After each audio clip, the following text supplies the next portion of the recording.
பின்னாடி காலத்துல என்னோட பொண்ணுக்கோ பிள்ளைக்கோ நான் வந்து பேர்டனா இருக்கக்கூடாதுன்னு நான் நினைக்கிறேன். அம்மா, நீ இத்தனை வருஷமா எல்லாரையும் ப்ரையாரிட்டைஸ் பண்ணியே தவிர ஒன்ன நீ வந்து ப்ரையாரிட்டைஸ் பண்ணிக்கவே இல்ல. 73 வயசுல உனக்கு எப்படிமா தோணித்து நான் இம்பார்ட்டன்ட், ஏன்னா நான் have to take care of myself அப்படின்னு? நான் வந்து இனிஷியலா ஜாயின்ட் ஃபேமிலியில இருந்தவங்க. ஹஸ்பண்ட் உடம்பு சரியில்லாம போயிட்டு, சோ அவரை பாத்துக்கணும், அந்த மாதிரி அடிக்கடி செக்அப், அது இது ஹாஸ்பிட்டலைசேஷன் அப்படின்னு போயிட்டு இருந்தது. அதனால என்னோட ப்ரையாரிட்டியே வேலை வேலை வேலை. சோ இப்ப வந்து after the death of my husband எனக்கு வந்து இப்ப கொஞ்சம் டைம் இருக்கு எனக்கு.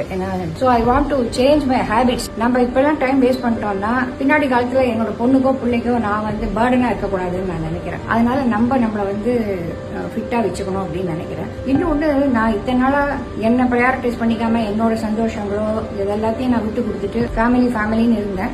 இப்ப now I want to do, எனக்கு என்ன பிடிக்குமோ, மனசு எனக்கு எது சந்தோஷம் கொடுக்கும்னு நினைக்கிறனோ அதெல்லாம் பண்ணணும். நம்மளும் சந்தோஷமா இருக்கணும், கூட இருக்கிறவளையும் சந்தோஷமா வச்சுக்கணும், without causing any hardship for them. எந்த விதமான கஷ்டமும் கொடுக்கக்கூடாதுன்னு நான் நினைக்கிறேன்.